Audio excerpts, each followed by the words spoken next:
Russian എണ്ണയ്ക്ക് Chinese Juan വഴി പണം India നൽകുന്നതായി റിപ്പോർട്ട്. ഇത് ഡോളറൈസേഷൻ തന്ത്രമാണോ എന്ന ചോദ്യങ്ങൾ ഉയർന്നു കേൾക്കുകയാണ്.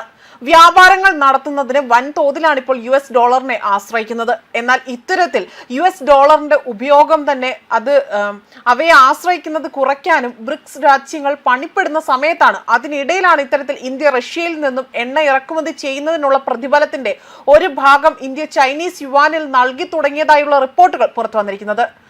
അതുപോലെ തന്നെ റഷ്യയുടെ ഉപപ്രധാനമന്ത്രി അലക്സാണ്ടർ നോവാക് ആണ് ഇത്തരമൊരു പ്രസ്താവന നടത്തിയിരിക്കുന്നത്. അദ്ദേഹത്തിന്റെ വിലയിരുത്തൽ ഇങ്ങനെയാണ്: യുവാൻ അടിസ്ഥാനമാക്കിയുള്ള ഇടപാടുകൾ ആരംഭിച്ചെങ്കിലും മൊത്തം വ്യാപാരത്തിൽ അവയുടെ പങ്ക് പരിമിതമായി തന്നെ തുടരുകയാണ് എന്നതാണ് പറയുന്നത്. ഇന്ത്യയിലേക്കുള്ള റഷ്യൻ ക്രൂഡ് ഓയിൽ കയറ്റുമതിയുടെ ഭൂരിഭാഗവും പണമിടപാടുകളും റഷ്യൻ റൂബിയിൽ തന്നെയാണ് എന്ന് തുടരുന്നതെന്നും അദ്ദേഹം വ്യക്തമാക്കുന്നു. യുവാൻ ടു ഓയിൽ സംവിധാനം ചൈന റഷ്യ ബന്ധമായ ഡ്രാഗൺ ബിയർ പങ്കാളിത്തത്തെ ശക്തിപ്പെടുത്തുന്നു എന്നതും ഈ വ്യാപാര വിദഗ്ധൻ കൂടി വിലയിരുത്തിയിരിക്കുകയാണ്. അതേപോലെ തന്നെ ആഗോള സാമ്പത്തിക നിയന്ത്രണങ്ങൾക്കിടയിൽ പോലും ബദൽ പണമിടപാട് സംവിധാനങ്ങൾക്കായുള്ള ഇന്ത്യയുടെ ശ്രമങ്ങളാണ് ഈ നീക്കം സൂചിപ്പിക്കുന്നതെന്നും വിലയിരുത്തൽ പുറത്തു വരുന്നുണ്ട്. ഇന്ത്യൻ രൂപ ഉപയോഗിച്ചുള്ള എണ്ണ വ്യാപാരത്തിലെ തുടർച്ചയായ പ്രശ്നങ്ങളാണ് യുവാൻ പേയ്മെന്റുകളിലേക്കുള്ള ഈ ഒരു ക്രമാനുഗതമായ മാറ്റത്തിന് കാരണമെന്നും പറയുന്നു. മാറ്റം ചെയ്യാനുള്ള ബുദ്ധിമുട്ട് കൊണ്ടും ഇന്ത്യയുടെ വർദ്ധിച്ചു വരുന്ന വ്യാപാര മിച്ചം എന്നിവ കാരണം ഇന്ത്യൻ രൂപ സ്വീകരിക്കാൻ റഷ്യൻ കയറ്റുമതിക്കാർ നേരത്തെ തന്നെ വിമുഖത പ്രകടിപ്പിക്കുകയും ചെയ്തിരുന്നു.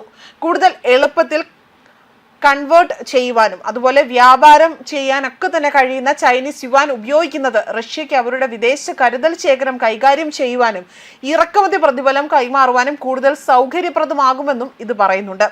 ലോകത്തിലെ മൂന്നാമത്തെ വലിയ അസംസ്കൃത എണ്ണ ഇറക്കുമതിക്കാരാണ് ഇന്ത്യ എന്നതും നമുക്കറിയാവുന്ന കാര്യമാണ്. 2025 സെപ്റ്റംബറിൽ മാത്രം ഏകദേശം 2.5 മില്യൺ യൂറോയുടെ റഷ്യൻ ക്രൂഡ് ഓയിലാണ് ഇന്ത്യ വാങ്ങിയത്. യുക്രൈൻ യുദ്ധത്തിന് മുൻപ് അത് 1% താഴെയായിരുന്നു. റഷ്യൻ എണ്ണയുടെ ആ ഒരു വിഹിതം ഇപ്പോൾ ഇന്ത്യയുടെ മൊത്തം ഇറക്കുമതിയുടെ ഏകദേശം 40% വർദ്ധിച്ചിട്ടുണ്ട്. അതേസമയം റഷ്യയിൽ നിന്ന് എണ്ണ വാങ്ങുന്നില്ല എന്ന് ഇന്ത്യൻ പ്രധാനമന്ത്രി നരേന്ദ്രമോദി US പ്രസിഡന്റ് ഡൊണാൾഡ് ട്രംപിന് ഉറപ്പ് നൽകിയതായ ഒരു റിപ്പോർട്ട് പുറത്തു വന്നിരിക്കുകയാണ്. ഇത് US പ്രസിഡന്റ് ഡൊണാൾഡ് ട്രംപ് തന്നെയാണ് ഇത്തരത്തിലുള്ള പ്രസ്താവന നടത്തിയിരിക്കുന്നത്.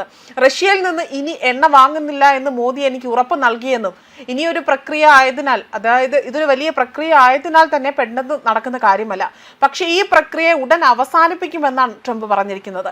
ഇന്ത്യയെ വിശ്വസിക്കാവുന്ന പങ്കാളിയായി തന്നെ കാണുന്നുണ്ടോ എന്നൊരു ചോദ്യത്തിന് അദ്ദേഹം തീർച്ചയായും അതെ എന്ന് തന്നെയാണ് ഉത്തരം നൽകിയത്. മാത്രമല്ല നരേന്ദ്രമോദി ആകട്ടെ അദ്ദേഹത്തിന്റെ വലിയൊരു സുഹൃത്താണ് എന്ന് പറയുകയും ചെയ്തു. മോദിയും തനിക്കുമിടയിൽ തന്നെ മികച്ച ബന്ധമാണുള്ളതെന്നും അതുപോലെ ഇന്ത്യ റഷ്യയിൽ നിന്ന് എണ്ണ വാങ്ങുന്നതിൽ എനിക്ക് സന്തോഷമുണ്ടായിരുന്നില്ല എന്നും എന്നാൽ ഇന്നാകട്ടെ അദ്ദേഹം റഷ്യയിൽ നിന്ന് എണ്ണ വാങ്ങുന്നില്ല എന്ന് തനിക്ക് ഉറപ്പ് നൽകിയതായിട്ടാണ് ട്രംപ് ഇപ്പോൾ ഇക്കാര്യങ്ങൾ പറഞ്ഞിരിക്കുന്നത്. മാത്രമല്ല ഇതൊരു വലിയ കാര്യമാണ് എന്നും ട്രംപ് പറയുന്നു. റഷ്യ സാമ്പത്തികമായി ഒറ്റപ്പെടാനുള്ള ശ്രമങ്ങളെ ഒരു വലിയ ചുവടുവെപ്പായി തന്നെ ഇത് കാണുന്നുവെന്നും ഇനി ചൈനയും ഇനി ചൈനയും ഇത്തരത്തിൽ തന്നെ ഒരു നിലപാട് സ്വീകരിക്കണമെന്നാണ് ട്രംപ് പറഞ്ഞിരിക്കുന്നത്. ന്യൂസ് ഡെസ്ക് കർമ്മ ന്യൂസ്.